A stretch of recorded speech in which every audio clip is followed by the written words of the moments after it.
Hi friends, welcome to Thenu Kitchen. எல்லாருக்கும் advance Deepavali வாழ்த்துக்கள். தீபாவளினாலே நமக்கு முதல்ல ஞாபகம் வர்றது விதவிதமான பலகாரம் தாங்க. அதுலேயும் சுவையான முறுக்கு நல்லா முறுமுறுன்னு எப்படி செய்யலான்றது தான் ரொம்ப ஞாபகம் இருக்கும். மாவு வந்து எப்படி தயாரிக்குதுன்னு பார்க்கலாங்க.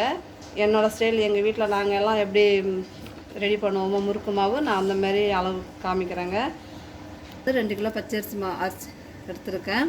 நல்லா தண்ணி ஊற்றி வாஷ் பண்ணிவிட்டு தண்ணி ஃபுல்லாக வடிகட்டி நல்லா வெயிலில் போட்டு காய வச்சுருக்கேன்.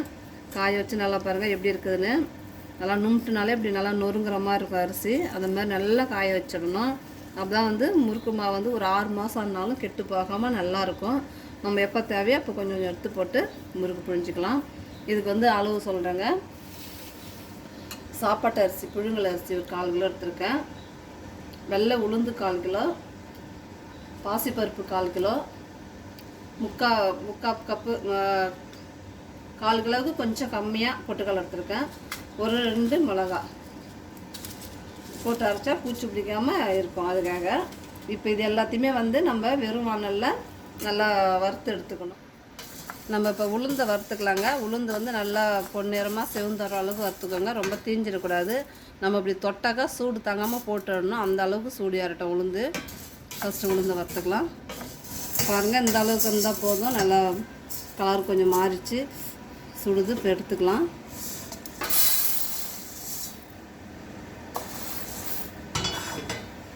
இப்போ அரிசியை வறுத்துக்கலாம்.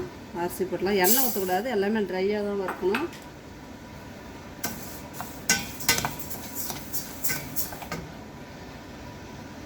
அரிசி நல்லா பொறுப்பணும், நல்லா பொரிஞ்சு வரும். அப்போ தான் எடுக்கணும்.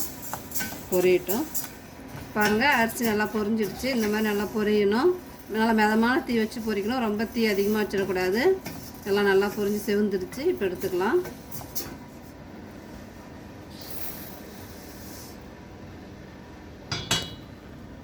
அடுத்தது பாசிப்பருப்பு போட்டுக்கலாம்.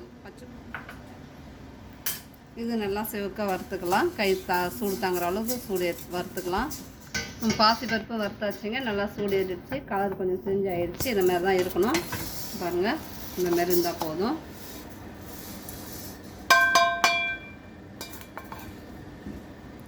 இப்போ பொட்டுக்கடலை லைட்டாக சூடு பண்ணிக்கலாம். ஏற்கனவே பொரிச்சது தான் நல்லாயிருக்கும். சும்மா லைட்டாக சூடு பண்ணிக்கலாம்.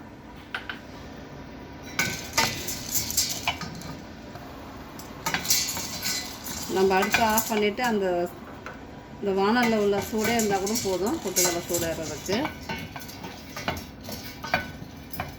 இவ்வளோதாங்க. இது எல்லாத்தையும் ஒன்றா போட்டு நல்லா ஆற விட்டு அதுக்கப்புறம் அரிசியோடு போட்டு அரைச்சிட்டு வந்துடலாம். எல்லாம் முக்கியமாக ஒரு விஷயம் கவனிங்க. நம்ம வந்து முறுக்கு மாவு அரைக்கக்குள்ளே நம்ம வந்து கொஞ்சம் ஒரு 1/2 கிலோ வந்து பச்சை அரிசி வந்து தனியாக காய வச்சு அரைச்சி மாவு வாங்கிக்கிட்டு அதுக்கப்புறம் மில்லில் வந்து இதை கொடுத்து அரைங்க. ஏன்னா நம்ம ஏற்கனவே கோதுமை அப்படி வேறு ஏதாவது மாவு அரைச்சிருந்தாங்கன்னா நம்ம முறுக்கு மாவு வந்து டேஸ்ட்டு கொஞ்சம் மாறும். அதுக்காக ஃபஸ்ட்டு பச்சை அரிசி மாவு தனியாக அரைச்சிக்கிட்டு அதுக்கப்புறம் முறுக்கு மாவை அரைச்சி கொடுங்க. ரொம்ப கரெக்டாக வரும்.